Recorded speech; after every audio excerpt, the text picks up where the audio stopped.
আপনি যদি ডারউইনিজমের এগেনস্টে রিসার্চ করেন, আপনি যদি ট্রান্সজেন্ডারের এগেনস্টে রিসার্চ করেন এবং সুদের এগেনস্টে রিসার্চ করেন, বড় বড় জার্নালগুলোতে আপনার আর্টিকেল পাবলিশ হবে, সেই সম্ভাবনা নাই।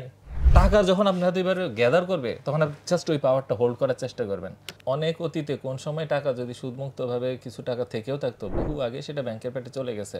রকফেলার ছিল পৃথিবীর ইতিহাসের সবচেয়ে ধনী ব্যক্তির একজন, কিন্তু তার পরিবারের সদস্যদেরকে এখন আপনি খুঁজে পাবেন না কোনো মিডিয়াতে, কোনো প্রোগ্রামে। এবং যুদ্ধ হইল না বা এত বড় মেজর পাওয়ার শিফট হইলো, কোনো রক্তপাত হইল না, বিকজ ওই রসুনের গোড়া একই জায়গায়। আমরা কিন্তু এইভাবে চিন্তা করি অনেক সময় যে না, আল্লাহ তো খাওয়াইতে পারতেন, দুনিয়া সব গরিবকে আমি খাওয়াবো নাকি।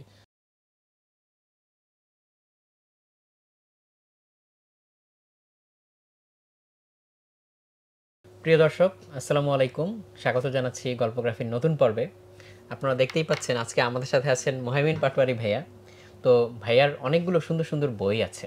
তো একটা হচ্ছে ব্যাংক ব্যবস্থা এবং টাকার গোপন রহস্য, চমৎকার একটা বই। এছাড়াও আরও অনেক বই আছে, তবে মেইনলি আজকে আসলে ভাইয়ার সাথে আমরা টাকা নিয়েই আলাপ করব। তো এই টাকা নিয়ে যত প্রশ্ন আপনাদের মাথায় আছে সেগুলো আমাদেরকে হচ্ছে কমেন্টেও করতে পারেন, আমরা হয়তো ফলো আপ হিসাবে ভাইয়ের কাছে পৌঁছে দিতে পারি। অলরেডি আপনারা অনেকগুলো প্রশ্ন আমাদের কাছে পাঠিয়েছেন, তো সেই অনুপাতেই আমরা হচ্ছে আজকের আলোচনাটা শুরু করতে যাচ্ছি। ভাইয়া আসসালামু আলাইকুম। ওয়ালাইকুম আসসালাম। কেমন আছেন ভাইয়া? আলহামদুলিল্লাহ। ভাইয়া, ছোটবেলায় সিনেমাতে দেখেছি যে রাজা বাচ্চারা যখন হচ্ছে খুশি হতো, তখন হচ্ছে খুশি হয়ে যে এক থলি মোহর ছুঁড়ে মারতো। তো ওই যে ওই মোহরের মধ্যে থাকতো হচ্ছে স্বর্ণ মুদ্রা বা রৌপ্য মুদ্রা, এরকম জিনিসপাতি। কিন্তু এখন টাকাটা হচ্ছে কাগজের। তো ওই যে স্বর্ণ মুদ্রা আর এখনকার যে টাকা, আসলে এদের মধ্যে পার্থক্যটা কোথায়? এটা আসলো কিভাবে? যে একটা গুরুত্বপূর্ণ প্রশ্ন করেছেন যে রাজারা যে মোহর ছুঁড়ে মারতো আর বর্তমানে আমাদের মন্ত্রী প্রধানমন্ত্রী যেই মানে টাকা ছুঁড়ে মারে, তো এই দুইটার মধ্যে কি আদৌ কোনো তফাৎ আছে কিনা। আচ্ছা, একটা বিষয় কি, অনেকে আমার সাথে এইভাবে আলোচনাটা শুরুই করে যেন একটা জিনিস কাগজ হওয়া মাত্রই খারাপ। আমার কিন্তু বক্তব্য সেটা না যে জাস্ট কাগজ মাত্রই খারাপ। ধরেন এটা তো একটা কাগজ, তাই না? আমি কি বলছি যে এটা খারাপ? না। ব্যাপার হচ্ছে কি যে আমরা যখন টাকাকে বিশ্লেষণ করতে যাই, আমরা না খুব সরলভাবে বিশ্লেষণ করে ফেলতে চাই, এবং এর ফলে কি আমরা ফাঁদে পাড়া দিই। আমাদেরকে জাস্ট বুঝতে হবে যে এই টাকার সার্কুলেশনটা কিভাবে হয়, ক্ষমতাটা কার হাতে, এটা দিয়ে আমাদের আপনার জীবন নিয়ন্ত্রণ করা যায় কিনা। এটা আমি ব্যাখ্যা করবো যে আগের দিনের সোনার সাথে বর্তমান টাকার তফাৎ কি, এবং সত্যিকারে কাগজ দিয়েও কি আসলে সোনার মুদ্রা হয় কিনা। জাস্ট আপনি দেখবেন কাগজ, কিন্তু বাট ইট ইজ গোল্ড মানি, দেখবেন কাগজ। আচ্ছা, এইটা কি? তো জিনিসগুলো তো আসলে ব্যাখ্যা করতে গেলে একটু সময় লেগে যায়। প্রশ্ন করলেন একটা, হয়তো ব্যাখ্যা করে দিচ্ছি একটু বড়।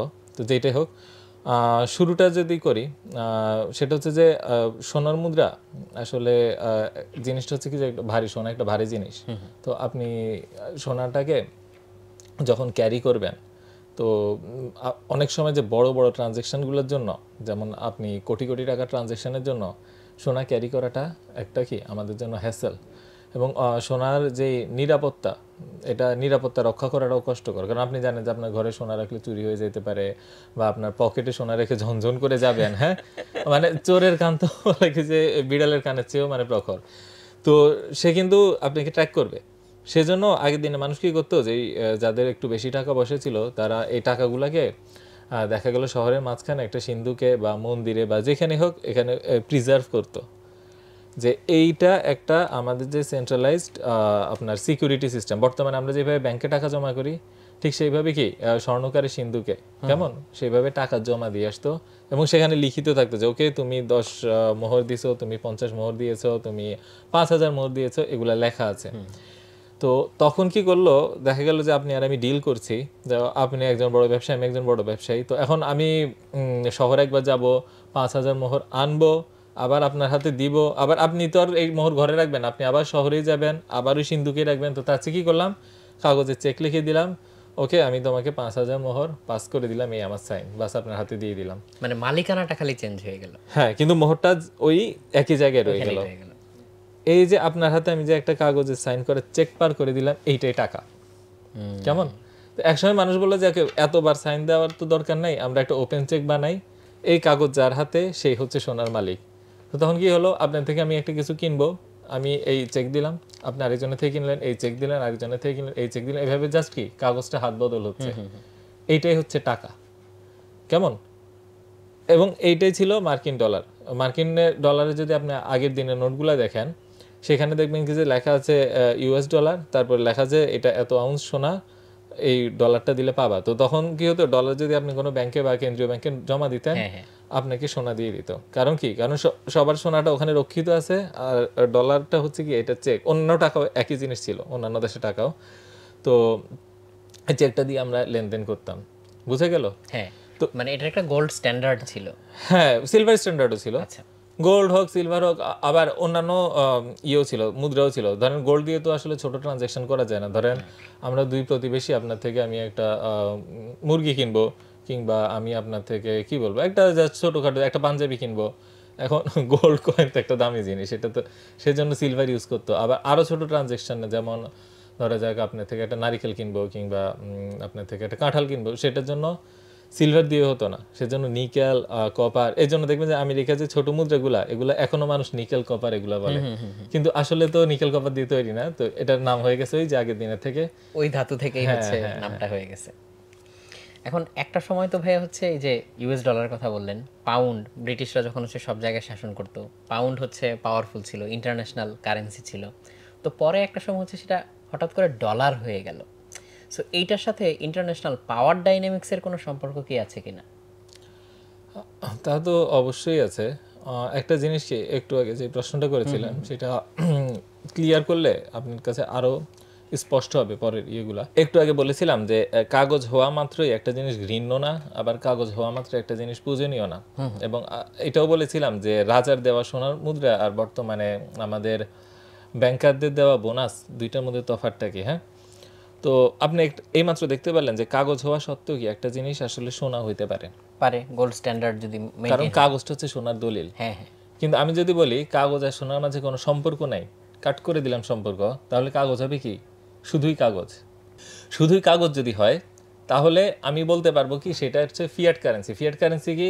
যেটা অন্তর্নিহিত ভ্যালু নেই। যেমন একটা ডলার তৈরি করতে বা একটা 1000 টাকা নোট তৈরি করতে 4-5 টাকার মতন খরচ হয়, কিন্তু এটা ভ্যালু অনেক বেশি। তো এই যে এই ভ্যালুর সাথে, রিয়েল ভ্যালুর সাথে এই আমাদের হাতে থাকা কাগজের ভ্যালু কি করেসপন্ড করে না, সেই জন্য এটাকে আমরা কি বলি? Fiat currency. আর ফিয়াট কারেন্সি হওয়াটা এক ধরনের সমস্যা। তাহলে এই যে ভ্যালুটা আসলো, এই ভ্যালুটা আসলে কে নিয়ন্ত্রণ করে? এই ভ্যালুটা দেয় কে তাহলে? কারণ যদি গোল্ডের সাথে সম্পর্ক না থাকে, গোল্ডের সাথে সম্পর্ক থাকলে তো আমি একটা সাধারণ মানুষ, আমিও বুঝতে পারবো যে এটার আসলে দাম এত এত হওয়া উচিত, কারণ আমি ব্যাংকে গেলে ওই পরিমাণ গোল্ডটা আমি পাবো।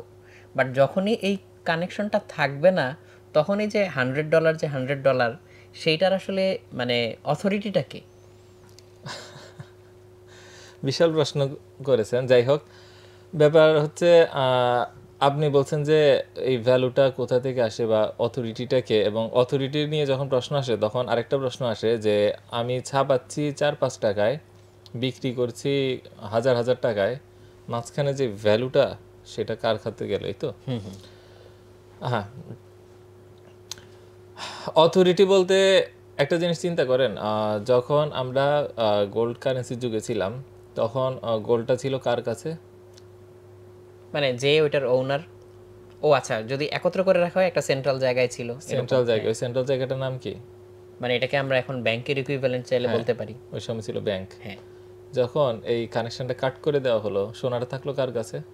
যেখানে ছিল ওইখানেই তো থাকলো, ব্যাংকের কাছে। আর কাগজটা থাকলো কার কাছে? মানুষের কাছে। তাহলে বুঝেছেন সোনাগুলো কোথায় কিভাবে চলে গেল? এইটা হচ্ছে একটা উত্তর। আরেকটা হচ্ছে যে তাহলে বর্তমানে কেন ভ্যালু ক্রিয়েট হয়? বর্তমানে আমরা যে কাগজ ব্যবহার করি সেটা হচ্ছে লিগ্যাল টেন্ডার, অর্থাৎ একমাত্র এটা দিয়ে কি আমরা ট্যাক্স দিতে পারবো, এবং এটা হচ্ছে একমাত্র সরকারের অথরাইজড আমাদের কারেন্সি। তো আপনি চান বা না চান এটাকে ব্যবহার করতে হবেই, এবং এটার পরিমাণ কি সীমিত। সীমিত জিনিস যখন আপনার তৈরি করা হয়েছে এবং বলছে যে এটা দিয়েই লেনদেন করতেই হবে, তখন ইকোনমিক সাইজ এবং লেনদেনের যেই আমাদের ভ্যালু, সেটার উপরেই আপনার কাগজের মান নির্ধারণ হয়। এবং এই যে অথরিটিটা হচ্ছে কেন্দ্রীয় ব্যাংক। এই কেন্দ্রীয় ব্যাংক নোট যেটা, সে আসলে নিজে অথরিটি প্রদান করে যে এটা ভ্যালুয়েবল। কিন্তু ভ্যালু কত হবে এটা তো আসলে মার্কেটের উপর নির্ধারণ করে। যেমন এক একটা দেশের কারেন্সির ভ্যালু উঠে নামে, কমতে থাকে, চলতে থাকে। এই তফাৎগুলো কিন্তু একটা চলমান প্রক্রিয়া, কিন্তু ওভারঅল যে ভ্যালুটা তৈরি হয়েছে একটা মানে প্রিন্টেড একটা কাগজ থেকে, ধরেন একটা কাগজের উপর রং করে ছবি এঁকে আমি ছেড়ে দিলাম, আর এখানে যে একটা নতুন ভ্যালু ক্রিয়েট হলো, এই ভ্যালুটা গ্র্যাব করছে সে, যে হচ্ছে কাগজগুলা বা মানিটা ক্রিয়েট করতে পারে। এবং মানি অনলি কাগজ না, ডিজিটও। এবং ওই ডিজিট শুধুমাত্র কেন্দ্রীয় ব্যাংক না, কমার্শিয়াল ব্যাংকগুলো ক্রিয়েট করতে পারে, হ্যাঁ, create out of know where. So আমাদের যে টাকার ভ্যালুটা, সেটা আসলে ব্যাংকগুলা নিয়ে নেয়। অনেক একটা প্রশ্ন আছে না, যে আমরা যে দিন দিন টাকার মান হারাচ্ছি, সেই হারানো মানটা যাচ্ছে কই? আমরা তো কারো কাছে বিক্রি করছি না। আপনি যদি বিক্রি করেন, আপনি বললেন যে বিক্রেতাকে চিনলাম বা ক্রেতাকে চিনলাম, কিন্তু অনলি আমাদের থেকে চলে যাচ্ছে, এটা তো শূন্যে হারিয়ে যায় না, কোনো কিছু কিন্তু শূন্যে হারায় না। এটা আসলে যাচ্ছে একজনের পকেটে বা একটা গোষ্ঠীর পকেটে। সেই গোষ্ঠী হচ্ছে যে মানি প্রিন্টার্স। এবং মানি প্রিন্টার্স ওভারঅল হচ্ছে যে আমাদের যে ব্যাংকিং সিস্টেম, সেইটা, এটার মধ্যে দিয়ে নতুন টাকা তৈরি হয় এবং তাদের কাছেই আমাদের টাকার ভ্যালুগুলা চলে যায়। যেহেতু আমরা স্বেচ্ছায় এই ভ্যালু দিচ্ছি না, সেহেতু আমি বলবো এটা ডাকাতি। কারণ আপনি বিক্রি করছেন না, কিন্তু আপনার থেকে কেড়ে নেওয়া হচ্ছে। এমনকি আপনি মনের অজান্তে, আমার তো মনে পৃথিবীর সবচেয়ে নিকৃষ্ট ডাকাতি হচ্ছে সেইটা, যেখানে যার থেকে ডাকাতি করা হচ্ছে সে নিজেও শিওর না যে ডাকাতকে এবং কোথায় কিভাবে কেমনে ডাকাতি হচ্ছে। মানে আমি 500 টাকা নিয়ে আগে বাজারে গেলে যা যা কিনতে পারতাম, এখন তার চেয়ে অনেক কম জিনিস কিনতে পারি। তাহলে টাকাটা এতদিন আমার কাছেই ছিল, আমি কিছুই করি নাই, বাট আমার কাছে ভ্যালুটা কমে গেল। এই ভ্যালুটা আসলে চলে গেল কার কাছে? যে হচ্ছে এই মানি প্রিন্টার্স অথরিটি, তার কাছে চলে গেল। অথরিটি বলতে কি, অথরিটি তো দুই ধরনের। একটা প্রশ্ন আমি করি যে আমরা যখন ব্যাংকের থেকে ঋণ নেই, তখন আমাদের প্রাইম রেট হচ্ছে 12% বা 12% সুদ। আবার ব্যাংকে যখন আমরা টাকা রাখি, তখন সুদের হার হচ্ছে 9%। তার মানে কি মার্জিন কত? 3%।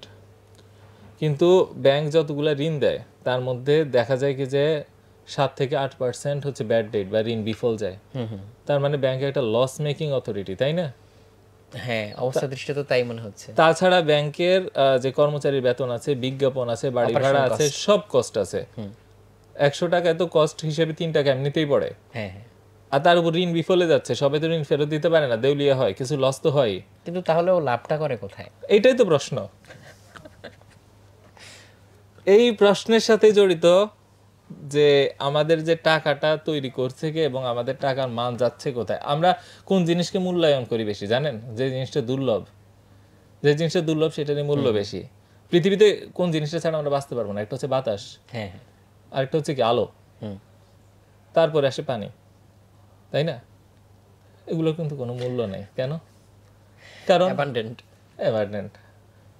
আবার আপনি সবচেয়ে মূল্যবান ধাতুকে বললেন প্লাটিনাম, হীরা। প্লাটিনাম আর হীরা না থাকলে আপনার আর আমার জীবনে তেমন কোনো ক্ষতি হতো না, এখন যেমন আছি তেমনই থাকতাম। কিন্তু এগুলোকে এত মূল্যায়ন করি কেন? কারণ এগুলার পরিমাণ কম। ইভেন ডায়মন্ড তো সিনথেসাইজ করা যায়। ওইটার মূল্য নেই। আবার মুক্তা, মুক্তা থাকলে কি না থাকলে কি, পৃথিবীতে কিছু আসে যায় না, কিন্তু ওইটাই মূল্যবান। অথচ দেখেন টাকার ব্যাপারটাও ঠিক সেরকম। টাকা যত কম থাকবে সেটা তত মূল্যবান, এবং টাকা যত বেশি হবে সেটার মূল্য তত কমবে।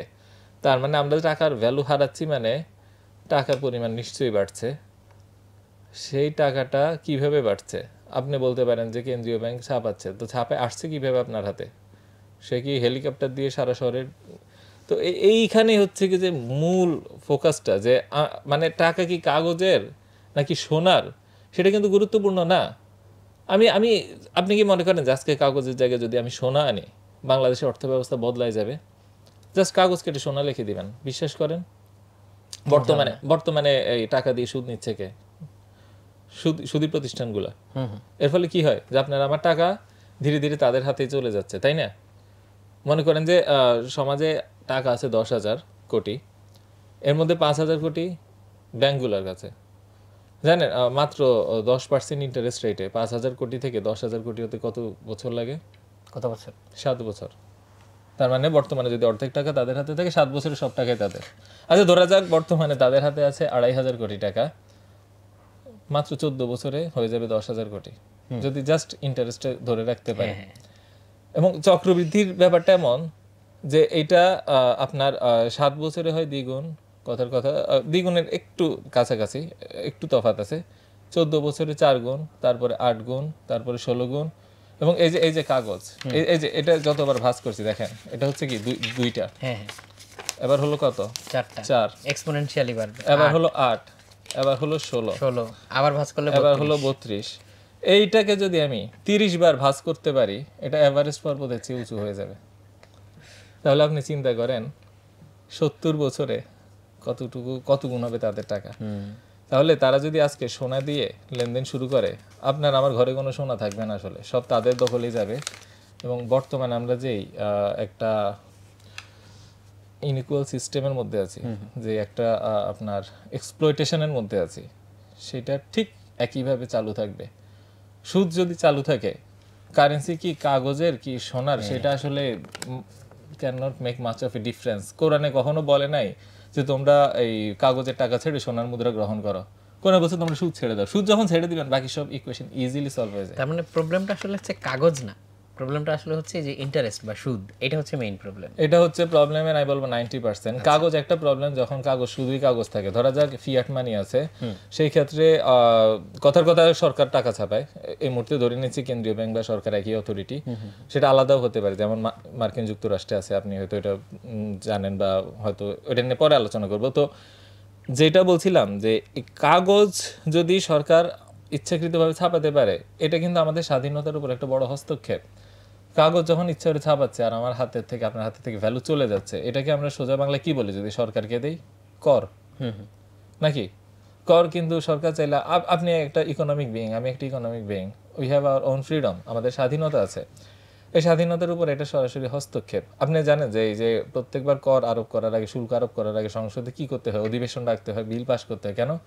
কারণ জনপ্রতিনিধিরা আমাদের হয়ে এই সাক্ষ্য দেয় যে ওকে, আমি জনপ্রতিনিধি হয়ে বলছি যে জনগণের জন্য কিছু কর নেওয়া যাবে, কর নাও। মানে এক কথায় আমরাই অনুমতি দিই যে আমাদের সম্পদ থেকে তুমি নাও। কিন্তু যখন আমি টাকা ছাপাই এটা নিয়ে নিচ্ছি, তখন কিন্তু কারো অনুমতি লাগছে না। তখন সরকারের হাতে আমি ক্ষমতা তুলে দিছি যে আমার সম্পদ যেমনি ইচ্ছা তেমনি, যে কোনো সময় ইচ্ছা সে কোনো সময় তুমি নিয়ে নিতে পারবা। আর সরকারের হাতে না দিয়ে যদি এই ইয়েটা, আমি অথরিটিটা একটা প্রাইভেট অর্গানাইজেশন হাতে দেই, তার মানে কিছু ব্যক্তির হাতে সারা দেশের সম্পদের, তরল সম্পদের অর্থাৎ টাকার আমি এক রকমের মান তুলে দিলাম। তো সেটা অবশ্যই সমস্যা, এমনকি যদি সুদ নাও থাকে। কিন্তু তার চেয়ে আরো বহুগুণ বড় সমস্যা যখন অর্থ ব্যবস্থা সুদের সাথে জড়িত হয়ে যায়। তখন আসলে পৃথিবীর কোনো ওষুধ দিয়ে বলা যায় কি যে কাজ হবে না, এই এক্সপ্লয়টেশন থেকে আপনি বের হতে পারবেন না। তো আপনি কখনো কল্পনা করেছেন যে আসলে আমাদের সমাজটা কিরকম হবে যখন প্রত্যেকটা টাকা সুদের সাথে জড়িত হয়ে যাবে, বা আদৌ ওটা হয়ে গেছে কিনা? সবগুলো টাকা সুদের সাথে জড়িত হয়ে গেছে কিনা সেটার জন্য বুঝতে হবে যে আসলে আমাদের টাকাটা তৈরি হচ্ছে কিভাবে, টাকা মানি ক্রিয়েশন প্রসেসটা বুঝতে হবে। প্রথমে বলেছি আমি যে প্রাইভেট ব্যাংকগুলা, সেগুলো যেই হারে সুদ দিচ্ছে, যেই হারে নিচ্ছে, ইকুয়েশন ওয়াইজ দে আর লস মেকিং বিজনেস, কিন্তু বাস্তবে তা না। আপনি যদি তাদের প্রফিট দেখেন, প্রফিট ব্যালেন্স শিট দেখেন, আপনার ইনকাম স্টেটমেন্ট দেখেন, দেখবেন যে ইন্টারেস্ট থেকে তাদের সবচেয়ে বেশি প্রফিট আসছে। কিন্তু আমরা যেই মার্জিনের কথা বলছি, যে খরচের কথা বলছি, হিসেবে তো প্রফিটই আসার কথা না। তার মানে তারা নতুন টাকা ফ্র্যাকশনাল রিজার্ভ সিস্টেমের মধ্যে দিয়ে তৈরি করে মার্কেটে ছাড়তে পারে। দেখেন, এটা একটা মানি ক্রিয়েশন প্রসেস। কিন্তু তারা যে নতুন টাকা তৈরি করে ছাড়ছে, সেটা কি সুদ ভিত্তিক? তাই তো? তারা তো আমাদেরকে কি বলে, কর্জে হাসানা দিচ্ছে না বা দান খরচ করছে না। কখনো দেখবেন না যে ব্যাংকের সামনে ফকির দাঁড়ায় আছে লাইন ধরে এই ক্যাশ কাউন্টারে এবং বলছে নাও তোমরা একটু টাকা নাও, নতুন টাকা ছাপাইছি আমরা কিছু। হ্যাঁ, কেন্দ্রীয় ব্যাংকেও দেখবেন না, আপনাদের অফিসের কাছেই তো কেন্দ্রীয় ব্যাংক। কখনো দেখবেন না যে সেখান থেকে কি আমরা অনুদান পাই? দেয় না। কেন্দ্রীয় ব্যাংক টাকা ছাপায়, সরকারকে ঋণ পর্যন্ত দেয়, যে বাংলাদেশ সরকারকে ঋণ দেয়। বাংলাদেশ সরকারের যে সঞ্চয়পত্র সেটা কিনে, সেটা কি ঋণ? এটা সুদযুক্ত ঋণ, তাই তো? আবার কেন্দ্রীয় ব্যাংক অন্যান্য প্রাইভেট ব্যাংকেও ঋণ দেয়, সেটাও সুদযুক্ত। আবার প্রাইভেট ব্যাংক যখন মানি ক্রিয়েট করে, তখন সে যেটা ছাড়ে সেটাও কি সুদযুক্ত। তার মানে কোনো মানি ক্রিয়েটই হচ্ছে না যে সুদ ছাড়া। তাই তো? একটা টাকা আপনি দেখাইতে পারবেন না যেটার সাথে কোনো প্রকার সুদ জড়িত নেই। অনেকে বলে যে ওকে, বিদেশ থেকে যখন রেমিটেন্স পাঠায়, তখন যদি তার বিপরীতে টাকা তৈরি করি, সেইটা হয়তো সুদ মুক্ত। কিন্তু বিদেশ থেকে রেমিটেন্স যে ডলারটা পাঠায়, সেই ডলারটাই তো সুদের দলীয়। ব্যাপার হচ্ছে যে হোল সিস্টেমে যে মানি ক্রিয়েট হচ্ছে, সেটা পুরাটাই সুদ ভিত্তিক। এবং অনেক অতীতে কোন সময় টাকা যদি সুদমুক্তভাবে কিছু টাকা থেকেও থাকতো, বহু আগে সেটা ব্যাংকের পেটে চলে গেছে। আপনি চিন্তা করেন বর্তমানে যদি 10,000 কোটি টাকা ব্যাংকের ঋণ হয়, প্রতি বছরে 1,000 কোটি টাকা তার উপর সুদ, এবং এটা চক্রবৃদ্ধি হারে, এবং নতুন যত টাকা তৈরি হচ্ছে তার সবগুলোর সাথে সুদ জড়িত। তাহলে এমন কোনো টাকা কি পাবেন যে এটা সুদমুক্ত? এখন তো ব্যাপার হচ্ছে কি, আমরা প্রায় বলি যে আসলে এরকম সিস্টেমের মধ্যে আসলে আমরা কি দেখব। একটা কথা কি জানেন, আমাদের বিশ্বাসের মধ্যে না আসলে দ্বৈততা আছে। আমরা এক মুখে বলি আল্লাহ আমাদের জন্য ভালোটা করছে হালাল, খারাপটা করছে হারাম, কিন্তু যখন আমরা সুদের বিষয়ে আসি তখন আর বলি না, সুদ ছাড়া তো দুনিয়া চলবে না, সুদ ছাড়া তো আসলে বর্তমানে কোনো সিস্টেম নাই, ইত্যাদি ইত্যাদি। কিন্তু এই জিনিসটা মানতে চাই না, আল্লাহ আমাদের জন্য তাই হারাম করছে যেটা খারাপ। আপনি যদি পৃথিবীর মানে বলা যায় কি যে সবচেয়ে জ্ঞানী মানুষদের নাম বলবেন, আপনি হয়তো বলবেন যে হযরত মুহাম্মদ সাল্লাল্লাহু আলাইহি সাল্লাম। উনি কি সুদকে পছন্দ করছে? আরেকজন জ্ঞানী মানুষের নাম বলেন, হয়তো বলবেন খিজির আলাইহিস সালাম, মুসা আলাইহিস সালাম, লোকমান। এরা কেউই কিন্তু সুদকে পছন্দ করে নাই। এমনকি আপনি কি জানেন যে এই গ্রিক দার্শনিক আপনার এই অ্যারিস্টটল, প্লেটো, এরাও সুদের বিরুদ্ধে কথা বলেছে, এরা সুদকে ঘৃণা করে গেছে। কিন্তু আপনি এসে বললেন যে ওকে, আল্লাহ যা বলার বলছে আমি সুদকে হালাল করে দেই, তারপরে এরকম একটা অর্থনীতিতে আমাদেরকে ছেড়ে দিচ্ছেন। আপনি কি মনে করেন এটা কোনো খারাপ প্রভাব আছে? ডেফিনেটলি খারাপ প্রভাব থাকবে। কি সেটা? এই যে কিছু মানুষের হাতে এই ক্ষমতাটা চলে যাচ্ছে, মানে আপনার কথা শুনতে শুনতে আমার মাথায় যেটা কাজ করতেছিল যে তাহলে তো যারা এই মানিটাকে নিয়ে, মানে মানিটাকে নিজের কন্ট্রোলে নিয়ে নিল, সে তো চাইলে হচ্ছে মানুষের লাইফও কন্ট্রোল করতে পারবে। বিকজ আমাদের যে কোনো অ্যাক্টিভিটি আসলে হচ্ছে কাইন্ড অফ মানে অর্থনৈতিক অ্যাক্টিভিটির সাথে রিলেট করা যায়। সো আমি বাজারে গেলাম, কিছু একটা কিনলাম, আমি চাকরি বাকরি করলাম, টাকা কামালাম, বা হচ্ছে সন্তান প্রতিপালন করলাম, টাকা খরচ করলাম। সো সব কিছুর সাথেই হচ্ছে টাকাটা এমনভাবে জড়িত। সো টাকা যে কন্ট্রোল করবে সে তো আসলে মানুষের লাইফ কন্ট্রোল করবে। Exactly, exactly. এবং ব্যাপার হচ্ছে যে সুদের যে ক্ষতিকর প্রভাব, এগুলো কিন্তু আমাদের বিজনেস স্কুলে শিখায় না, ইকোনমিক্স স্কুলে শিখায় না। আমাদের কোনো পাঠ্য বইতে সুদের কোনো ক্ষতিকর প্রভাব নিয়ে একটা লাইন পাবেন না, একটা লাইন। এত বড় একটা হারাম বস্তুর কোনো ক্ষতিকর প্রভাব কোনো অর্থনীতিবিদ, কোনো ফাইন্যান্সিয়াল অ্যানালিস্ট, কোনো শিক্ষাবিদ, কোনো দার্শনিক আবিষ্কার করে যেতে পারে নাই। ব্যাপারটা কি এরকম? হওয়ার তো কথা না। বরং আমাদের পাঠ্য বইগুলো এমনভাবে সাজানো যেন সুদ একটি খুব ন্যাচারাল বস্তু, এটা অকারণেই যেন ইসলামে হারাম করা হয়েছে। আমি অনেককে প্রশ্ন করেছি, বলেন তো সুদের ব্যবসার তফাৎটা কি? তফাৎটা পর্যন্ত ঠিক মতন বলতে পারেন, এবং সুদের ক্ষতিকর প্রভাব কি? বলেন না, আল্লাহ হারাম করেছে সেজন্যই নিষিদ্ধ। কিন্তু এটা যে আসলে আমাদের জন্য খারাপ, শুধু মুসলিম না, হিন্দু, মুসলিম, বৌদ্ধ, খ্রিস্টান, নাস্তিকের জন্য যে সুদ খারাপ, এই বয়ানটা আসলে কেউ তুলেই আনতেছে না। এমনকি এই ধরনের রিসার্চ পেপার পর্যন্ত পাবলিশ করা হয় না। জানেন যে রিসার্চ জগৎটা অনেকটা একমুখী। আপনি যদি ডারউইনিজমের এগেনস্টে রিসার্চ করেন, আপনি যদি ট্রান্সজেন্ডারের এগেনস্টে রিসার্চ করেন, এবং সুদের এগেনস্টে রিসার্চ করেন, বড় বড় জার্নালগুলোতে আপনার আর্টিকেল পাবলিশ হবে সেই সম্ভাবনা নাই? আপনার বই আইভি লিগ ইউনিভার্সিটিগুলোতে পড়ানো হবে সেই সম্ভাবনা নাই? এমনকি এখন ওইসব দেশের বিশ্ববিদ্যালয়গুলোতে ছাত্ররা পর্যন্ত আন্দোলন করছে এই আপনার এই ধরনের গণহত্যার বিরুদ্ধে, তাদেরকে পর্যন্ত টিসি দেওয়া হচ্ছে। তার মানে গণহত্যার সমর্থক তারা। হ্যাঁ, আপনি কি মনে হয় তারা সুদের সমর্থক না? সেই জন্যই আমরা যত ইকোনমিক লিটারেচার দেখি, এগুলো সব একমুখী, এবং সেখানে সব জায়গায় কি সুদকে একটা অর্থনীতির উন্নয়নের সাথী হিসেবে দেখানো হয়, অপরিহার্য একটা অংশ হিসেবে। হ্যাঁ। সেই জন্য এমনকি মুসলিমদের ব্রেইনও এটা দিয়ে ওয়াশ হয়ে গেছে। সেজন্য মুসলিমরা এখন বলছে কি, সুদ ছাড়া তো আসলে চলা সম্ভব না বর্তমান যুগে, সেজন্য আমরা সুদকেই হালালাইজ করব। এরকম আমাদের টেন্ডেন্সি হয়ে গেছে যে মানে কেউ যদি বলে সুদ হারাম, তাকে বলে আচ্ছা বিকল্পটা দেখাও। তো এখন কিন্তু এটা বলে না যে আচ্ছা মিথ্যার বিকল্প দেখাও, কুফরির বিকল্প দেখাও। হ্যাঁ, কুফরি করা ছাড়া তো চলা সম্ভব না, কুফরির একটা ইসলামিক ভার্সন দেখাও। একমাত্র সুদের ক্ষেত্রে বলতে হবে যে না, মানে সুদ ছাড়াই যেন আমরা চলতে পারবো না। এইটা তো আমাদের পরাজয়। সবচেয়ে বড় দাসত্ব হচ্ছে সেটা, যে দাসত্বে আপনি নিজেও জানেন আপনি দাস। আমরা আসলে মানসিকভাবে সুদের কাছে দাস হয়ে গেছি। এবং একটু আগে যে প্রশ্নটা করেছেন সেটার উত্তর যদি দেই, যে টাকাটা যদি সবগুলো সুদের সাথে রিলেটেড হয়ে যায়, সেটা কি কি এফেক্ট ক্রিয়েট করে। আপনি দেখেন যে আমরা অনেক এফেক্ট দেখি, আমরা মনে করি এগুলো বিচ্ছিন্ন, রুট কজটা ধরতে পারি না। কেমন? মনে করেন যে আপনার ঘরে একটা সাপের বাসা আছে, আপনি দেখলেন এখানে সাপ ওখানে সাপ, আপনি সাপকে দোষ দিচ্ছেন কেন, ঘরে ঢুকছে, কিন্তু বাসাটা যে আছে এটা যে আপনি ক্রিয়েট করে রাখছেন, সেটা না দেখার কারণে আপনি না আসলে সাইড এফেক্টগুলোর দিকে ফোকাস করেন এবং মূল কেন্দ্রে কাজ করেন না। মনে করেন যে এই আমি প্রায় এই উদাহরণটা বলি এবং আগে হয়তো বলেছি যে ধরেন একটা খেলার মাঠে আমি 2টা দল ছাড়লাম, ছেড়ে বললাম যে আচ্ছা তোমরা খেলো, তোমাদের মধ্যে যে আজকে সবচেয়ে খারাপ খেলবে তার সব সম্পত্তি কেড়ে তাকে অপমানিত করে এখান থেকে বের করব। তো এই খেলাটা কি আর খেলা থাকে? এটা কিন্তু খেলা থাকে, এটা যুদ্ধ হয়ে যায়। আর ধরেন আপনাকে আমি বললাম যে ওকে তোমরা 2জন খেলো, যে জিতবে তাকে বাহাবা দিব, তাকে জয়ী ঘোষণা করব। দেখেন আপনারা বন্ধুত্বপূর্ণভাবে খেলবেন, বন্ধুত্বপূর্ণভাবে শেষ করবেন। কিন্তু যদি বলি এই 2জন তোমরা কিছু না টেবিল টেনিস খেলবে, কিন্তু যে হারবে তাকে আমি জেলখানায় ভরে দিব।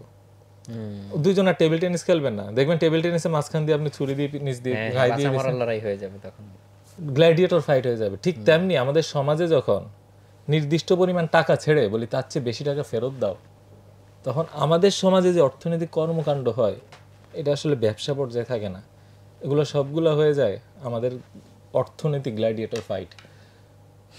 সেই জন্যই আপনি দেখেন সবাই যেন আপনার পকেটের দিকে তাকায় আছে, কে কিভাবে আপনার থেকে টাকা নিয়ে নিতে পারবে। ব্যবসায়ীদেরকে দেখেন আপনি অসাধু ব্যবসায়ী, আপনি দেখেন দুর্নীতি জায়গায় জায়গায়, আপনি দেখেন কি যে কোথাও নিয়ম নীতির কেউ তোয়াক্কা করতেছে না করে, বিশেষ করে যেখানে সুদের প্রভাব বেশি সেখানে সবাই যেন একজন আরেকজনকে পিছানোর চেষ্টা করতেছে, কে কার সাথে থেকে কিভাবে আগায় যায়, সত্য উপায় হোক মিথ্যা উপায় হোক, রন্ধ্রে রন্ধ্রে দুর্নীতি, কেউ যেন কিছুকেই পাত্তা দিচ্ছে না, সবাই যেন টাকার পিছে পাগল হয়ে ছুটতেছে। এই প্রভাবটা রুট কজটা তো ধরতে হবে। রুট কজ হচ্ছে আমাদেরকে হুক করে ফেলছে। টাকা হচ্ছে কি যে একটা হুকের মতন, প্রত্যেকের হাতে ধরাই দিয়ে বললো এর চেয়ে বেশি ফেরত দাও, এর চেয়ে বেশি তো নাই। যখন বড় সেমিনারে আমি যাওয়ার সুযোগ হয় তখন আমি চেষ্টা করি যে সাথে কিছু মার্বেল নিয়ে যাওয়ার। তো দেখা গেলো 300টা মার্বেল নিয়ে এখানে 10-15 জন আছে, তো দেখা গেলো 15 জনের প্রত্যেকে 20টা করে দিলাম, দিয়ে বললাম প্রত্যেকে 20টা মার্বেল ঋণ দিয়েছি, তোমরা আমাকে প্রত্যেকে 25টা মার্বেল ফেরত দিবা। কোত্থেকে দিবে? এইটাই তো হচ্ছে আমাদের যখন প্রত্যেকটা টাকা ঋণ আকারে আসছে আমাদের হাতে। একটু আগে তো বললাম যে ব্যাংক থেকে সবগুলো টাকা ঋণ আকারে আসছে, ঋণ আকারে এসে যখন বলছে আরো বেশি দাও সুদে আসলে ফেরত, আমরা দিতে পারবো না। তো আমাদের একটা উপায় আছে যে কেউ যদি শক্তিশালী হয় সে ঘুষি মেরে পাশের জনের থেকে আরো 5টা মার্বেল নিয়ে দিলাম 25টা মার্বেল ফেরত। হ্যাঁ, যখন ইকোনমিক অ্যাক্টিভিটিসে পরাজিত হতে থাকবে এবং মানুষ দেখবে বাঁচা মরার লড়াই হয়ে গেছে, তখন টাকার পিছে যেই আমাদের দৌড়টা সেটা আসলে জাস্ট রিজিকের সন্ধান না, সেটা হয়েছে সারভাইভাল একটা ফাইট। এবং সেই ফাইটটাই আপনি দেখেন, সেই জন্যই বলেন যে মানে আমি যেন কিসের মধ্যে আছি, শান্তি নেই, আমি শান্তি নেই। হ্যাঁ, কেন শান্তি নেই? কারণ এই ফাইটটার মধ্যে ব্যবসায়ীরা দেখতেছে, এই জন্য ব্যবসায়ীগুলো খুনাখুনি মারামারি। এই সুদকে বন্ধ করে দেন, দেখেন পুরো সিস্টেমটা কেমনভাবে বদলা যায়। এবং তার চেয়ে বড় অ্যান্সারটা কি, যেটা হয়তো এরপরে ন্যাচারালি মানে বল গড়াইতে গড়াইতে যেই দিকে যায়, সেটা হচ্ছে আপনি যখন সুদের ইয়েটা করতে থাকেন, চক্রটা চালাতে থাকেন, আপনার হাতে মানি গ্যাদার করতে থাকে। যারা সুদের কেন্দ্র এদের হাতে কি মানি গ্যাদার করতে থাকে, তাই না? কিছু জিনিস আছে সাইজে যত বড় হয় সেটা তত বেশি গ্যাদার করে চক্রবৃদ্ধি হারে। যেমন আপনাকে যদি বলে জাকাত কি, জাকাত হচ্ছে কি যে আপনার যত অর্থ থাকবে সেখান থেকে আপনি কিছু দিয়ে দিবেন, তাই তো? তার চেয়ে খারাপ কি আপনি জাকাত দিবেন না, যে অর্থ আছে সেটা কি হোল্ড করে ধরে রাখবেন, যে আমার যা অর্থ আছে আমি সঞ্চয় করে হোল্ড করে আমি এখানে স্তূপ করে রেখে দিছি। সেটা হচ্ছে জাকাত অস্বীকারী। হ্যাঁ, তাদের বিরুদ্ধে সাহাবীরা যুদ্ধ পর্যন্ত করছে। তার চেয়ে খারাপ কি, আমার যেহেতু এই সম্পদ আছে আমাকে আরো বেশি করে দিতে হবে, এটাই হচ্ছে সুদ। জাস্ট জাকাতের বিপরীতটা, মানে এক্স্যাক্টলি পোলার অপোজিট। পোলার অপোজিট। আমার যেহেতু টাকা আছে আমাকে আরো টাকা বাড়াই দিবা, এটা হচ্ছে আমার নিয়ম, এবং আমি কোনো রিস্কও নিব না। এইভাবে যখন মানিটা গ্যাদার্ড হতে থাকে তখন কি হয়, money brings wealth and wealth brings power. এবং এই পাওয়ার গেমটা কিভাবে কাজ করে, মনে করেন যে আমার হাতে 5 কোটি টাকা আছে বা 5,000 কোটি টাকা আছে, আপনি আমাদের বাসার সামনে দাঁড়ান, কিন্তু আপনি আমার কথা পাত্তা দিচ্ছেন না, আপনার উপর আমার কোনো কন্ট্রোল নাই, ওই টাকা কিন্তু আমার ওইভাবে ভ্যালু ক্রিয়েট করে না, তাই না? ধরা যাক আমার হাতে অনেকগুলা শুকনো পাতা আছে, এই পাতা দিয়ে কিন্তু আমি আপনাদের কাউকে নিয়ন্ত্রণ করতে পারবো না, এই গেমটা মজা হয় না। এবং আমি কিন্তু যখন দেখতেছি এই পরিমাণ টাকা আমার হাতে আসতেছে এবং সমাজে আমি এবার ইনফ্লুয়েন্স ক্রিয়েট করতে পারি, দেন আমার টার্গেট কিন্তু আসলে একসময় টাকার অভাব থাকে না। একসময় কিছু মানুষ আছে যে টাকার জন্য ছুটে টাকার জন্য বাঁচে, কারণ তার এটা অভাব আছে। আর কিছু মানুষের জন্য টাকা এনাফ হয়ে গেছে, দেন ইটস হোয়াট পাওয়ার। এবং সে চায় যে মানুষকে কন্ট্রোল করতে, একটা ফেরাউনিক পাওয়ার যে বলে না, সে ফেরাউন কি করতো, মানুষকে কন্ট্রোল করতে চাইতো। এবং এবং কেউ তার বিরুদ্ধে কিছু বলা ছিল না, ফেরাউন বলতে আমি গড, ওকে, মানে অপোজিশন করবেন যে ওই পাওয়ারটা কিন্তু নাই।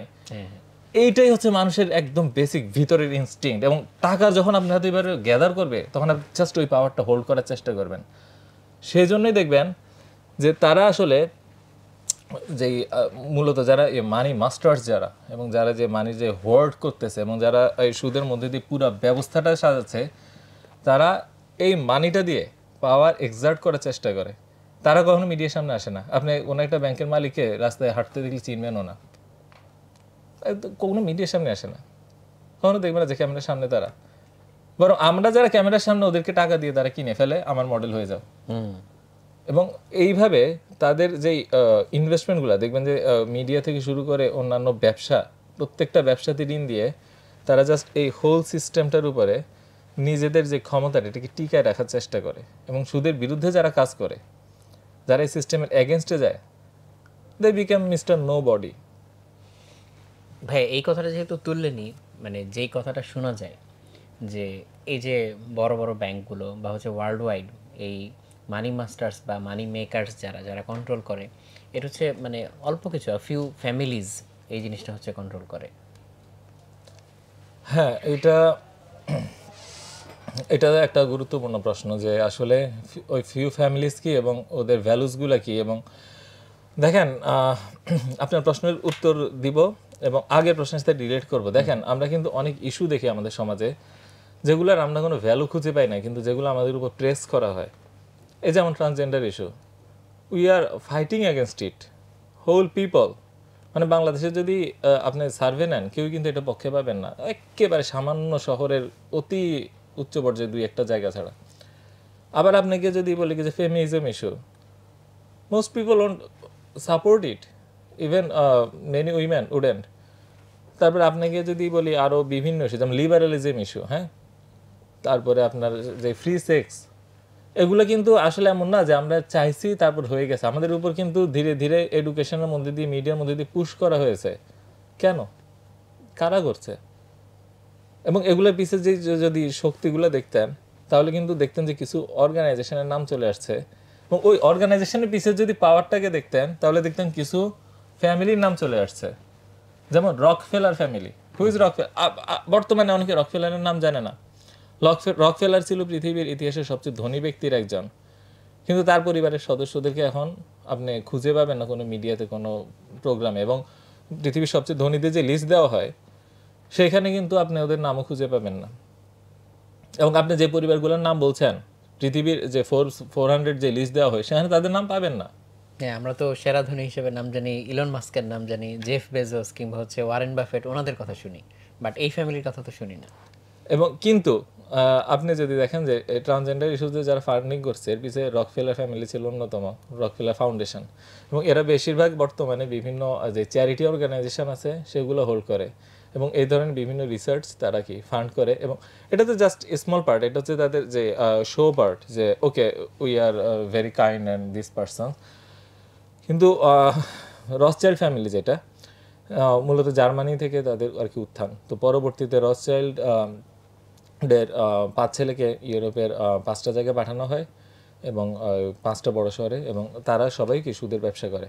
এবং পরবর্তীতে যে তাদের ইনফ্লুয়েন্স, এটা মাকড়সার জালের মতন ছড়াতে থাকে।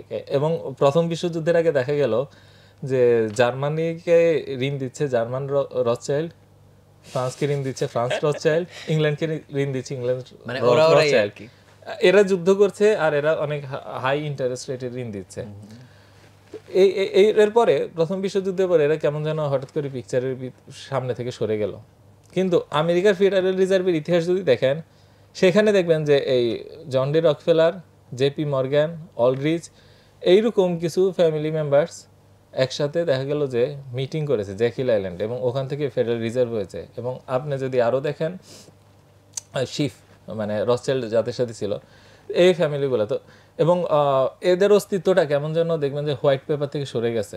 হোয়াইট পেপার বলতে কি, মানে আমরা যাদেরকে ধনী হিসেবে জানি তাদের থেকে সরে গেছে, কিন্তু এদের অস্তিত্ব আছে কি নাই সেটা মানে আমি না কাগজে কলমে এটা কখনোই প্রমাণ করতে পারবো না, তবে একটা জাস্ট তথ্য দিতে পারি, সেটা হচ্ছে আপনি যখন দেখবেন পৃথিবীর বড় বড় আর্টগুলো বিক্রি হচ্ছে, আগের দিনের জিনিসগুলো বিক্রি হচ্ছে, সেগুলা অনেক বেশি দামে বিক্রি হচ্ছে, যেই দামে আসলে আমরা বলা যায় যে যেই ধনী এরা কেউ কেনার মতন না।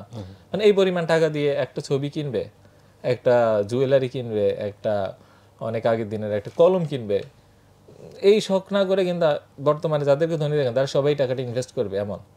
এবং দেখবেন যে যতগুলা নিলাম হয় সবগুলাতে কি যেই হয় কি যে কে কিনেছে এটা কখনোই প্রকাশ করা যায় হয় না, এবং বলা যায় কি টেলিফোনে একজন আনআইডেন্টিফাইড পার্সন সে কিনে ফেলেছে। এবং দেখা গেছে যে লিওনার্দো দা ভিঞ্চির একটা ছবি $500 মিলিয়ন বিক্রি হয়েছে। $500 মিলিয়ন একটা ছবি কিনবে এরকম লোক আমাদের জানার মতো পৃথিবীতে নাই।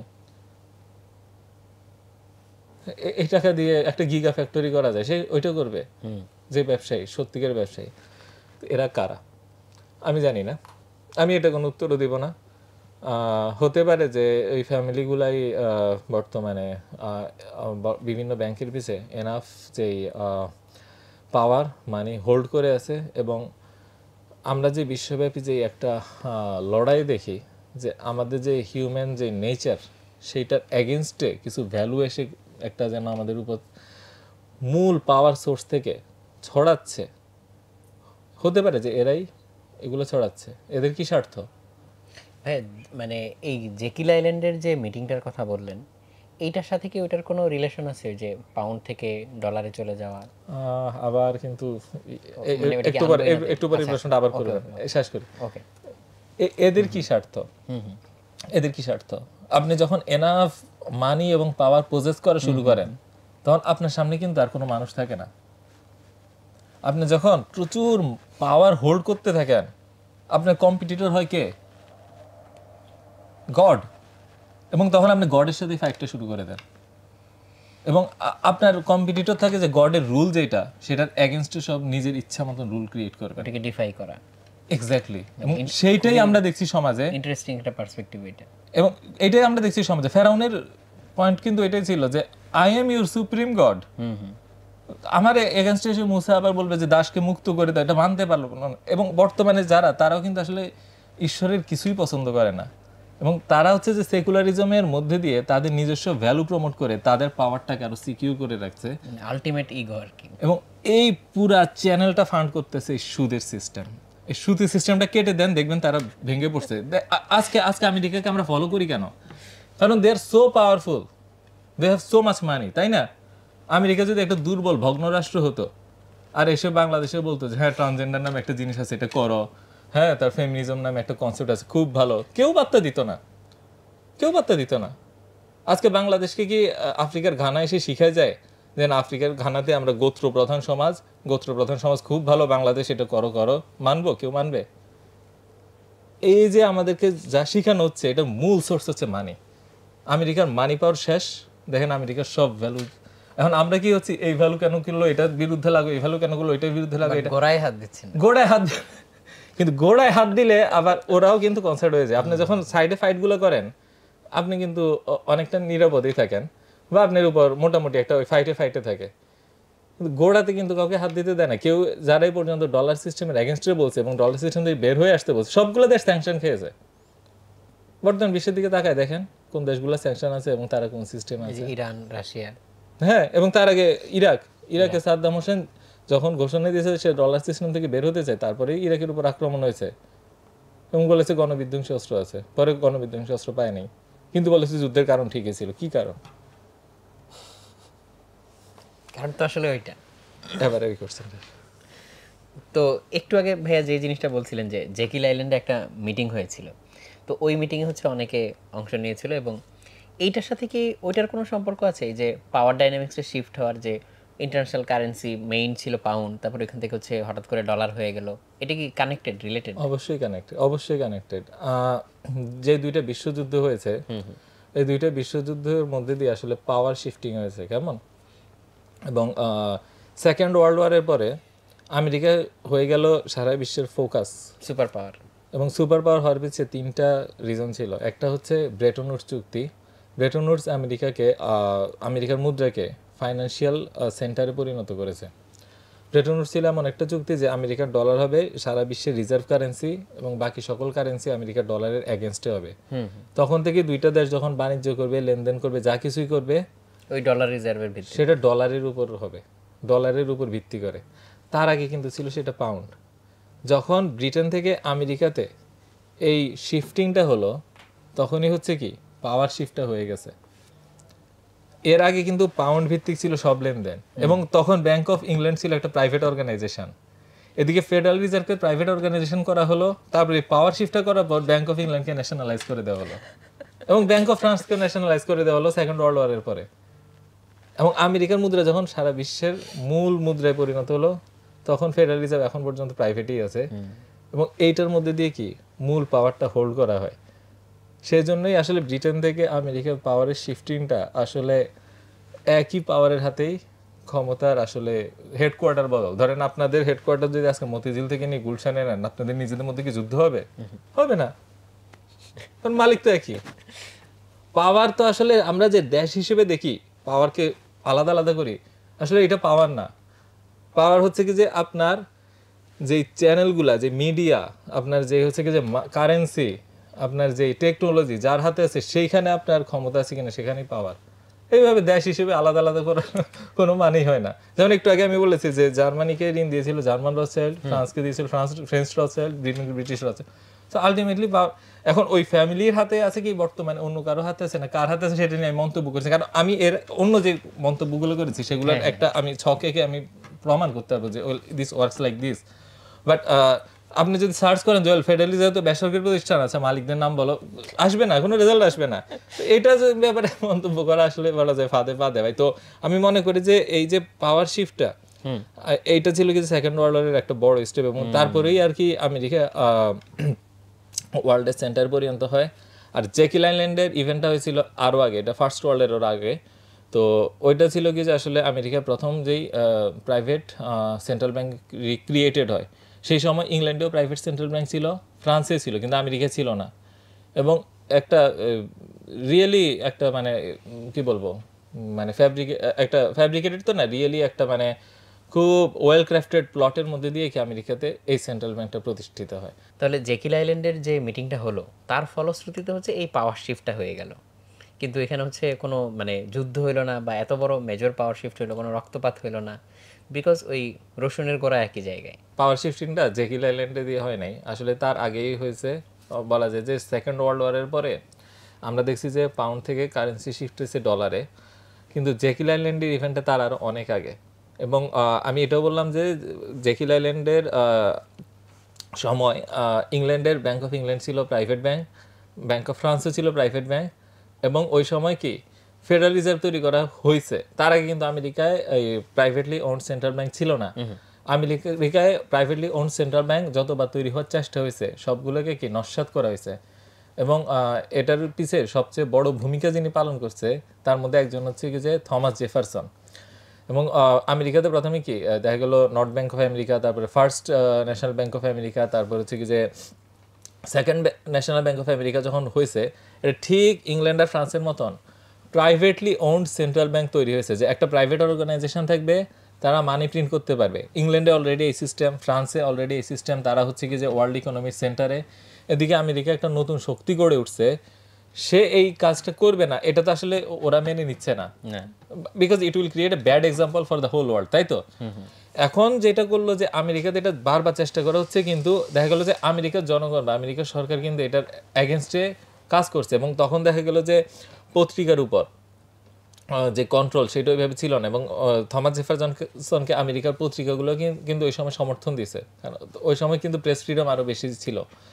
এমনকি থমাস জেফারসনের একটা বিখ্যাত উক্তি আছে যে এই ব্যাংক ইনস্টিটিউশনগুলা বিদেশি সেনাবাহিনীর চেয়ে আরও বেশি ভয়ঙ্কর আমার জাতির জন্য। ওরে বাবা! শুধু তাই না, এবং বলছে কি যে আর এদেরকে যদি তুমি মানি ক্রিয়েট করার পাওয়ারটা দাও, তাহলে ইনফ্লেশন এবং ডিফ্লেশনের সাইকেলের মধ্যে দিয়ে তারা আসলে সবকিছু নিয়ে নিবে। হ্যাঁ, কিন্তু এই উক্তিগুলো কিন্তু আমাদের কাছে আসে না। থমাস জেফারসনের উক্তি যে বিদেশি সেনাবাহিনীর চেয়েও আমাদের এই সুদের রাজারা আরো ভয়ঙ্কর।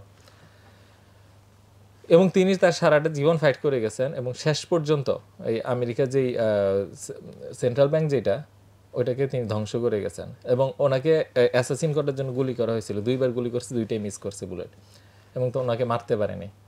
এর পরবর্তীতে কিন্তু তখনও কিছু গ্যাপ ছিল। তখন কিন্তু জেফারসন যখন মারা গেলেন তখন কিন্তু তিনি মানি প্রিন্টিংটা নিজ হাতে নেন নাই, কিন্তু আব্রাহাম লিঙ্কন এসে নিজ হাতে মানি প্রিন্টিং করা শুরু করে দিছে, এবং ওই মানিটার নাম ছিল গ্রিন ব্যাগ, সেজন্য এখনো ইউএস ডলারকে মানুষ গ্রিন ব্যাগ বলে, এবং আব্রাহাম লিঙ্কনকে ঠিক এই কারণেই হত্যা করা হয়েছে। এবং আব্রাহাম লিঙ্কনকে হত্যা করার পরেই আপনার এই যে গভর্নমেন্ট মানি যেটা সেটা বন্ধ করে দিছে, এবং আবার কি মানি যে প্রিন্টিংটা সেটা আবার ব্যাঙ্কগুলোর হাতে যায়, এবং কিন্তু তখনও সেন্ট্রাল ব্যাংক তৈরি হয় নাই, এবং সেন্ট্রাল ব্যাংক তৈরি হয় 1913 সালে, এবং তার আগে জেকিল আইল্যান্ডে যে মিটিং হয় সেইটা, এবং তারপরেও কিন্তু আসলে সিনেটরদের সবাই রাজি ছিল না, সেই জন্য এটা ঠিক ক্রিসমাসের আগে খুব সম্ভবত 22শে ডিসেম্বর হুট করে একটা মিটিং ডাকে এবং এই ফেডারেল রিজার্ভ তৈরি করে ফেলে। ওই মিটিংয়ের মানে সিনেটরদের যে সভা, পার্লামেন্টের মিটিং যেটা বাংলা যেটা বলা অধিবেশন ডাকে, এবং ওইটার মধ্যে দিয়ে কি এটা চুক্তিটা করা। এবং ওই সময় দেখা গেল যে অনেকেই ক্রিসমাসের বন্ধে বাড়ি চলে গেছিলো এবং হুট করেই মিটিংটা ডাকে। তো এই এমন না যে পৃথিবীর কেউ খুব রাজি হবে যে কিছু ব্যক্তির হাতে নিজের টাকার ক্ষমতা তুলে দিতে, এবং আমেরিকা জনগণ এখন এগুলো জানে না। এবং আমি বাংলাদেশে এসে বলছি যে এমন না যে আমি আমেরিকা স্পেশালিস্ট, অন্যান্য দেশে তো এই সিস্টেম আছে, চলছে, এবং যেহেতু বর্তমানে ডলার কেন্দ্রিক ব্যবস্থা হয়ে গেছে সেহেতু আমাদের আর ব্যাংক অফ ইংল্যান্ড বা ফ্রান্স ওইভাবে এখন প্রয়োজন হচ্ছে না, সেহেতু ওগুলোকে ন্যাশনালাইজ করে দিছে। আচ্ছা, ওগুলো প্রাইভেট থেকে ন্যাশনালাইজড হয়ে গেছে? হ্যাঁ, এখন ন্যাশনাল ব্যাংক, এখন ন্যাশনাল ব্যাংক। আর বাংলাদেশের ব্যাংক স্বায়ত্তশাসিত, আবার ব্যাংক অফ জাপান যেটা সেটাও প্রাইভেট, কিছু গভর্নমেন্টের কিছু শেয়ার আছে। আর বেলজিয়ামের ব্যাংক যেটা ভুল না বললে সেটাও প্রাইভেট, এরকম আরও কিছু আছে। তো দেখা গেল যে বেশ কিছু ব্যাংক আছে প্রাইভেট। তো এখন আসলে ডলার কেন্দ্রিকই তো সব, এবং ডলার কেন্দ্রিকই সব স্যাংশন, ওইটাই মূল পাওয়ার। তো সেইটা কিন্তু আসলে মূল জায়গাতে আসলে হাত আছে, এবং এই সিস্টেমে যারা এগেনস্টে কাজ করছে তাদেরকে তো একটু আগে বললাম যে ইরাক থেকে শুরু করে নর্থ কোরিয়া সবাইকে কি আসলে মোটামুটি একই পরিণতির শিকার হতে যে ভেনেজুয়েলার যেমন বর্তমান অবস্থা, পৃথিবীর সবচেয়ে তেল সমৃদ্ধ দেশ হওয়া সত্ত্বেও সবচেয়ে দরিদ্রতম দেশ। এক কথায় সুদ আসলে শুধুমাত্র এমন না যে আপনার থেকে আমি 2 টাকা বেশি নিলাম, এটা আসলে আমাদের পুরা একটা কালচার গড়ে ওঠে। হোল যে ক্যাপিটালিস্টিক কালচারটা দেখেন, যেখানে টাকাই আমাদের জীবনের লক্ষ্য হয়ে যায়, টাকাই আমাদের জীবনের কেন্দ্র হয়ে যায়। এটা কাগজ দিয়ে করেন কি সোনা দিয়ে করেন কি হুনস ডিজিটাল কারেন্সি দিয়ে করেন কি আপনার ক্রিপ্টো দিয়ে করেন, যদিও ক্রিপ্টো দিয়ে এখন হচ্ছে না সুদের লেনদেন যেহেতু এটা ভোলাটিলিটি বেশি, কিন্তু ওভারঅল একই এফেক্ট ফেলবে যে সমাজের কিছু লোককে আপনার পাওয়ারের সেন্টারে নিয়ে আসবে, বাকি সবাইকে টাকার দাস বানাবে, এবং এই আমরা আসলে একটা বিশাল এক্সপ্লয়টেশনের মধ্যে বসবাস করব। এবং এই সিস্টেমটাকে টিকায় রাখার জন্য সবচেয়ে ভালো উপায় হচ্ছে আপনাকে অন্ধ করে রাখা, যে এইরকম যে কিছু আছে সেটাকে ভুলাই দেওয়া, এবং বলা যে তুমি ওয়ার্ক করো, gain money and become successful, which is a lie. হয় ইউ কন্ট্রোল, যখন আপনার হাতে টাকার নিয়ন্ত্রণ, আপনার হাতেই সব, তখন আমি টাকার জন্য যতই ছুটবো, দিন শেষে আপনাকেই আসলে একটু একটু করে আমার শ্রম ধনী করে দিবে। কিন্তু ভাইয়া, মানে এটা ধরেন আমার সরল মনের প্রশ্নই বলতে পারেন, মানে কেউ অন্যভাবে নেবেন না। যদি এরকমটাই হয় যে ইকোনমিস্টরা যারা বুঝলাম যে তারা হচ্ছে এটার সাথে ওতপ্রোতভাবে জড়িত, বা এই সিস্টেমটা এইভাবে চলে আসছে, ওরা হচ্ছে সুদটাকে খুব নর্মালাইজ করে হচ্ছে দেখে, বা বইপত্রগুলোতে এইভাবে করা হয়, কিন্তু ইসলামে তো এটা হচ্ছে খুব কড়াভাবে নিষিদ্ধ। তাহলে হচ্ছে এইটার বিরুদ্ধে হচ্ছে ধরেন এই যে ইসলামিক প্রতিষ্ঠান যেগুলা, তাদেরকে তাহলে ওইভাবে হচ্ছে মানে কথা বলতে শোনা যায় না কেন, বা ভয়েস রেজ করতে শোনা যায় না কেন? এখন ব্যাপার হচ্ছে আমাদের যেই সমাজ, সেখানে মসজিদে আমরা কি করি, দান ভিত্তিক, তাই তো? এবং মসজিদের চিন্তাটাও দেখেন, আসলে সমাজ যেদিকে যায় এমন না যে আপনি একা সেখান থেকে উল্টা দিকে যেতে পারেন। মানে প্রতিষ্ঠান বলতে ভাই শুধু যে আমাদের ভৌগোলিক বাউন্ডারির মধ্যে বুঝাচ্ছি তাও না। ধরেন অনেক কান্ট্রি আছে না যে যারা বলে যে তারা ইসলামিক কান্ট্রি, এরকম তো ওই রকম পাওয়ারফুল ভয়েস আসলে রেজ হয় না কেন তাহলে? ওইটাই তো বলছি যে বিশ্ব যেদিকে যাচ্ছে, সমাজ যেদিকে যাচ্ছে, আসলে ধর্মকে যাচ্ছে আলাদা করে দেখার কিছু নাই। আমি যখন মসজিদকে দেখবো, এখন ক্যাপিটালিজমের যে প্রভাব আপনি সমাজে দেখেন, মসজিদে একই প্রভাব দেখবেন। যেমন মসজিদে আমরা কি দেখি, মসজিদের দানের করার জন্য প্রচুর উৎসাহিত দেওয়া হয়, কোথায়? মসজিদে বা মাদ্রাসায়, তাই তো? এবং ওই টাকাটা দিয়ে মসজিদে কি করা হয়, আমরা দেখি যে এসি কিনছে, টাইলস কিনছে, ঝাড়বাতি কিনছে। অথচ কোরআন যদি পড়েন, কোরআনে কাদেরকে দান করতে বলেছে, কোরআনের অর্থ যদি পড়েন, কোরআনে কয়েক পৃষ্ঠা পর পরই বারবার খালি দান দান দান দান দান দান। কাদেরকে? আল্লাহ কি বলছে যে আমার ঘরে যে দান করো, আমার ঘরটাকে সুসজ্জিত করো, মিনার উঁচু করো, এইটাই হচ্ছে কি যে আমাকে খুশি করবে? না, আল্লাহ বলছে যে তুমি দান করবা, যে ধুলিমলিন মিসকিনকে তুলে আনবা, একটা দাসকে দাসত্ব থেকে মুক্ত করে দিবা।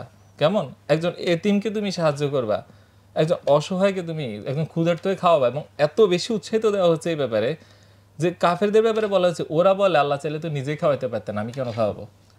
মানে চিন্তা করছেন, এই চিন্তাটা কাফেরদের চিন্তা, মুসলিমের চিন্তাই না। যে অথচ আমরা আমাদের চিন্তাটা কি? আমরা কিন্তু এইভাবে চিন্তা করি অনেক সময় যে না আল্লাহ তো খাওয়াইতে পারতেন, দুনিয়া সব গরিবকে আমি খাওয়াবো নাকি?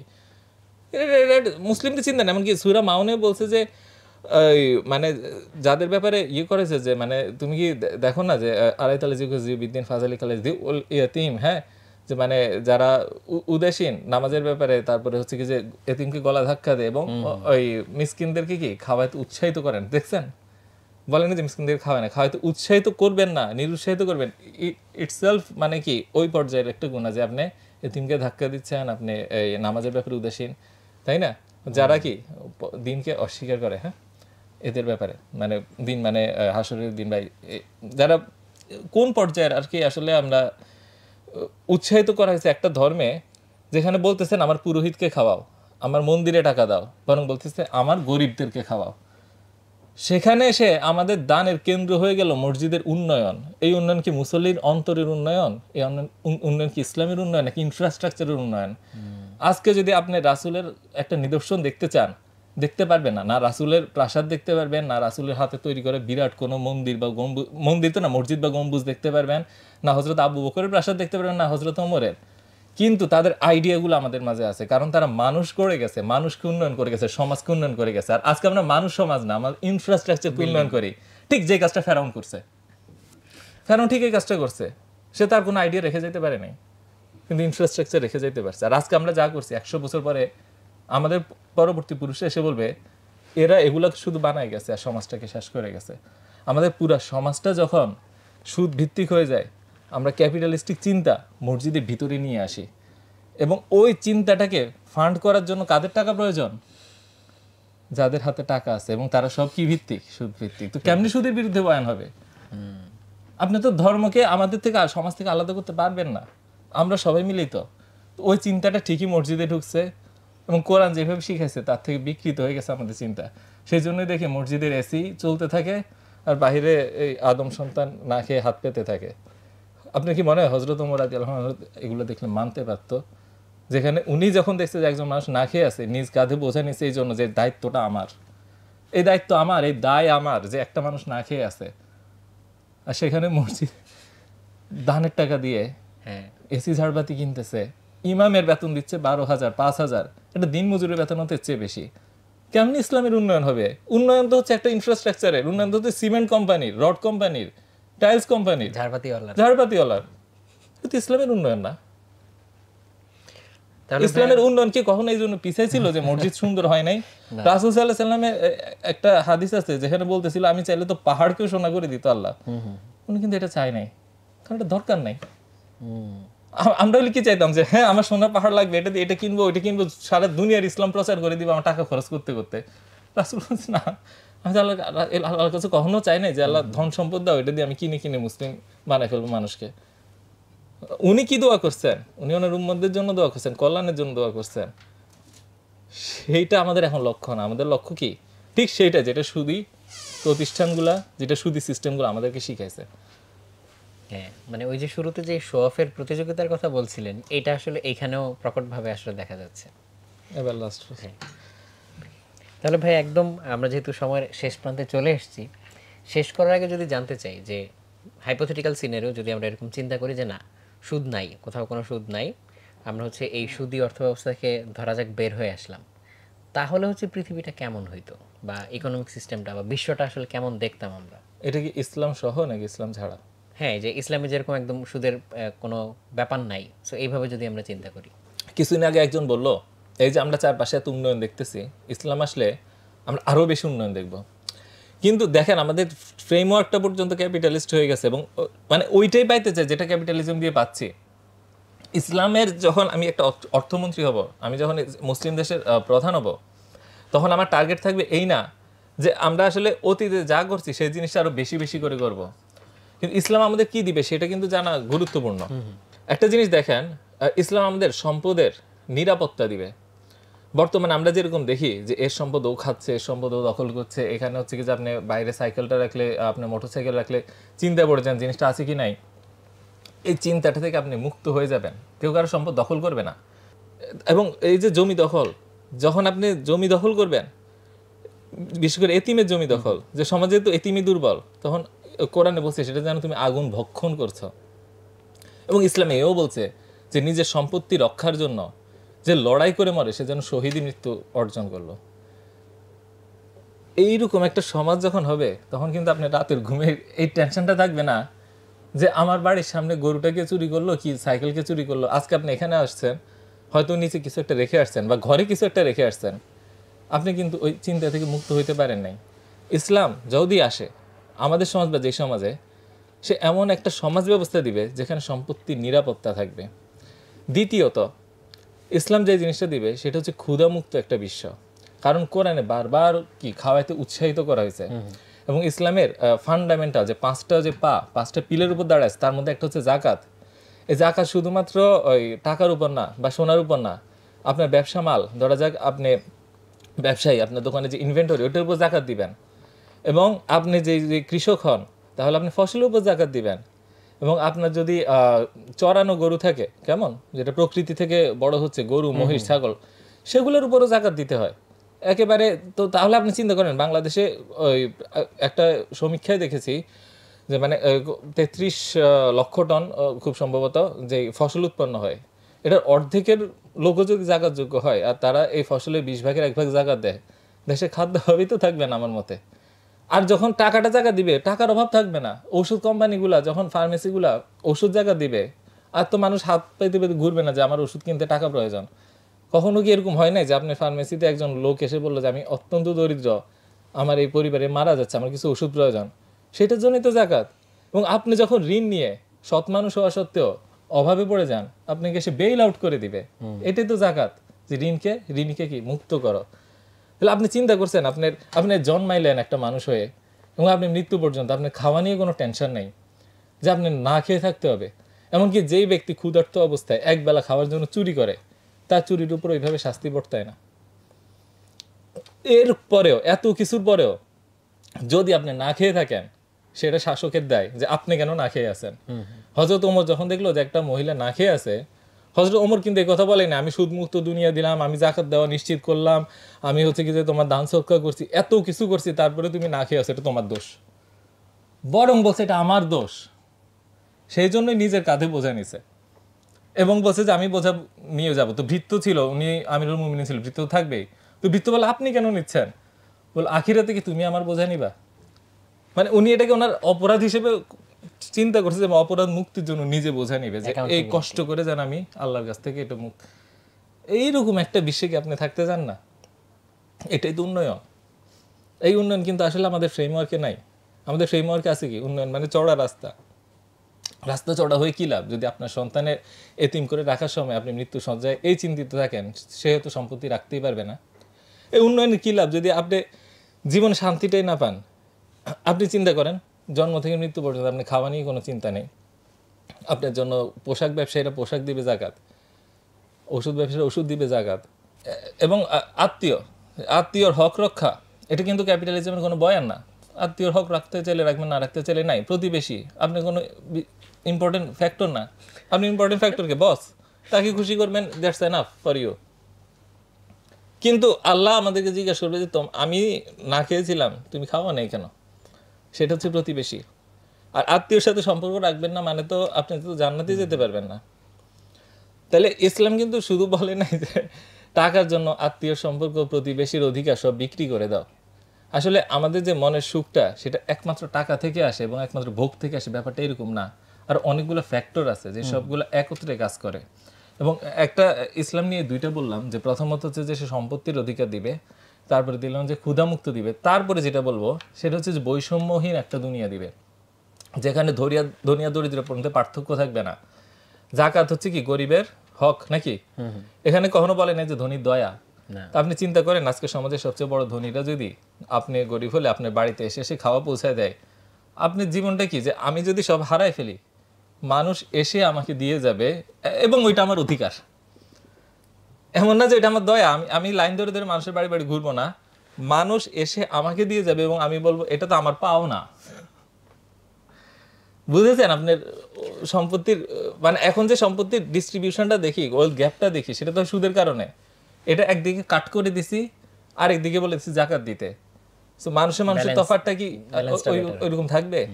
এবং যখন সুদ থাকবে না তখন কি আপনি দেখবেন যে সবাই সবাইকে ঠকানোর চেষ্টা করতেছে, যে মাপ এবং ওজনে কম দেয় ওর বিরুদ্ধে কি কোরআনের আয়াত নাই? আপনি যখন বাজারে যাবেন একটা কিনবেন, আপনার তো টেনশন থাকবে না আমাকে ঠকাই দিল কিনা। আপনি যখন একটা সম্পত্তি কিনে বাসার সামনে ফেলে রাখবেন, আপনার চিন্তা থাকবে না এটা চুরি হয়ে গেল কিনা। আপনার তো এই চিন্তা থাকবে না যে আমার ছেলে আসলে আদৌ সম্পত্তি ধরে রাখতে পারবে কিনা আমি মরার পরে। Just relax. এরপরে আপনার উন্নয়ন তো এমনিই হবে যখন আপনি সমাজের সুযোগ সুবিধা পাবে। আজকে আপনার হাতে মাথায় অনেক ভালো আইডিয়া আছে, কিন্তু সেটাকে ইমপ্লিমেন্ট করতে গেলে দেখেন বড় বড় কোম্পানি ব্যাংকের থেকে বিশাল লোন নিয়ে আপনার আইডিয়াটা চুরি করে এবং তারা আরো বড়ভাবে কাজ করে আপনাকে ফতুর বানায় দেয়। এইভাবে তো ওয়েল ডিস্ট্রিবিউশনটা আসলে ডিস্টর্টেড হয়। আপনার জন্য সমান সুযোগ সুবিধা আছে, আপনার জন্য থাকা খাওয়া নিশ্চয়তা আছে, আপনার জন্য এই স্বাধীনতা আছে যে একজন এসে মানি পাওয়ার দিয়ে আপনার লাইফকে কন্ট্রোল করতে পারবে না। জাস্ট আপনি একটা ফ্রি পারসন, এইটাই ইসলাম দিবে। এই বিশ্বটাই আসলে আমাদের স্বপ্ন। অনেক সুন্দরভাবে ভাইয়া বলেছেন জিনিসটা। তা আমার মনে হয় দর্শকরা যারা এতক্ষণ ধরে এই জিনিসগুলো শুনলেন দেখলেন, তাদের অনেকের হয়তো চিন্তার জগতে একটা ছোটোখাটো হলেও একটা মানে নাড়াচাড়া পড়ে যাওয়ার কথা। কারণ এই কথাগুলো এইভাবে আমরা হচ্ছে নর্মালি কিন্তু দৈনন্দিন জীবনে চিন্তা করার আসলে উপলক্ষ পাই না। সো এই প্রশ্নগুলো তৈরি হলে, প্রশ্নগুলো মাথায় আসলে তখন এটা নিয়ে হচ্ছে কথা বলার কিংবা হচ্ছে এই আলোচনাটা করার একটা উপলক্ষ তৈরি হয়। তো আশা করি দর্শক আলোচনাটা এনজয় করেছেন এবং এখান থেকে চিন্তার খোরাক অনেক কিছু পেয়েছেন। আর আমি দর্শকদের জন্য বলবো যে আসলে এই আলোচনাটা আপনার যদি শুধুমাত্র কিছু আনন্দের সময় এবং একটা দুইটা লাইক কমেন্টের মধ্যে সীমাবদ্ধ থাকে, তাহলে আপনার জীবনটা কিন্তু এই যে হোল পিকচারটা দেখলেন এই ছকের মধ্যে সীমাবদ্ধ থাকবে। রাইট। আসলে আপনি চাইলে ছকের মধ্যে থেকে এটার কাছে পরাজয় স্বীকার করতে পারেন এবং বলতে পারেন যে আচ্ছা আমার যেহেতু কিছু করার না এটাকে মেনে নিলাম, তার মানে আপনি বাকি জীবনের জন্য পরাজিত এবং আপনার পরে সবাই পরাজিত। আর আপনি বলেন যে ওকে আমি এটার মধ্যে আছি, তার মানে এই না যে আমি নত স্বীকার করেছি, হ্যাঁ আমি ঘাড় নামাবো না, আমি প্রতিবাদ করে যাব, আমি আমার জায়গা থেকে কাজ করে যাব। আজকে না হোক কালকে না হোক 100 বছর পরে হলে পরিবর্তন আসবে। তো আপনি কোন গ্রুপে থাকবেন সেটা আপনার সিদ্ধান্ত। এক্স্যাক্টলি। আমার মনে হয় আজকে মানে অনেক পাওয়ারফুল একটা আলোচনা হলো। আমার নিজের জন্যও আসলে হচ্ছে বিষয়গুলো খুবই ইন্টারেস্টিং ছিল, কতগুলো নতুন পার্সপেক্টিভ আসলো। সো এই ইন্টারেস্টটা ধরে রাখতে চাইলে বা যদি ভাইয়ের কাজগুলো সম্পর্কে আর একটু বিস্তারিত আপনারা জানতে চান, বইগুলো যদি হচ্ছে কালেক্ট করতে চান, আমরা কিন্তু অলরেডি ডেসক্রিপশন বক্সে এবং হচ্ছে কমেন্টে আমরা বইয়ের লিঙ্কগুলো দিয়ে দিয়েছি। চাইলে বইগুলো এক নজর দেখে নিতে পারেন এবং দেখে বইগুলো কালেক্ট করতে পারেন।